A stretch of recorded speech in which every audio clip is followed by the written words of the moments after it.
On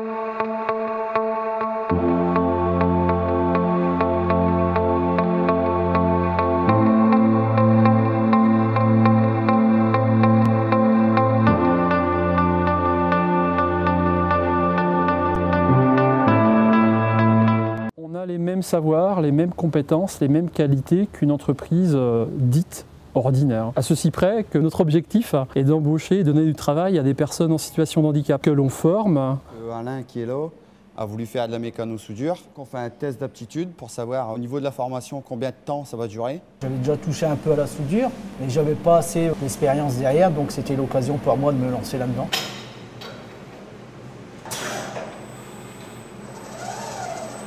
Le but premier, on va dire, de chaque structure est de former les jeunes et d'essayer de les accompagner vers le milieu ordinaire. Et puis, selon le projet de chacun, certaines personnes préfèrent rester à la structure. Au cours du temps, on peut les accompagner selon la demande de chacun surtout. Et puis après, on peut les orienter vers des centres de formation. Certaines personnes, comme Elder, a eu la possibilité de passer le permis remorque. J'ai eu une courte formation d'une semaine managée par une personne de chez FinPower. C'est une formation qui s'est passée relativement bien. On est capable aujourd'hui de montrer à qui veut bien le voir et l'entendre qu'on peut faire ce que tous les autres peuvent faire, à condition qu'on nous donne les moyens pour cela. À chaque fois, ce sont des formations qui sont utiles pour l'atelier, qui vont donner de nouvelles compétences aux salariés, qui lui a peut-être un objectif de retourner dans le milieu ordinaire. Pour répondre aux attentes de leurs salariés, les établissements d'APF Entreprises se diversifient vers des activités nouvelles qui offrent des métiers attractifs, dans la communication par exemple. Ces activités correspondent aussi à une évolution au sein de nos établissements qui nous permet aussi de proposer aux personnes en situation de handicap accompagnées au sein des établissements de l'APF des activités valorisantes en termes de développement de compétences et ouvertes vers le milieu ordinaire de travail, mais permettant aussi la rencontre avec les entreprises, la rencontre avec l'extérieur.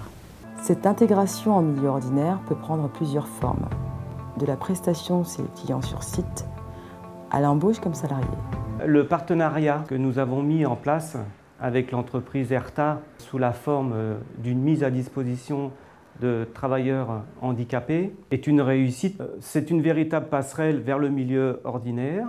Il n'y a pas d'un côté Herta et de l'autre côté l'ESAT, c'est tout le monde pareil. Dans la qualité du travail, dans les rapports humains, dans l'exigence qu'on peut avoir, et le travail est fait de cette façon-là. J'en suis très satisfait et Herta en est très satisfait. Notre collaboration avec les ZAD des Bellevues a démarré en 2003. On a eu l'opportunité, finalement, après ces années de collaboration en mise à disposition, d'intégrer ensuite des collaborateurs lors de nos recrutements. On a pu ainsi transformer deux belles histoires avec Norbert qui a rejoint l'équipe de la vente à distance comme magasinier et puis un an et demi après Alexandre à qui on a proposé une opportunité au sein du magasin de pièces détachées. Je viens de l'ESAT dès le début, j'ai eu la chance d'avoir l'embauche et c'était vraiment mon objectif principal. Il est véritablement et officiellement membre de l'équipe, même si Mohamed et Stéphane en sont aussi des vraies composantes, mais eux sont toujours attachés à l'ESAT. Notre collaboration continue avec les ZAD des Bellevues.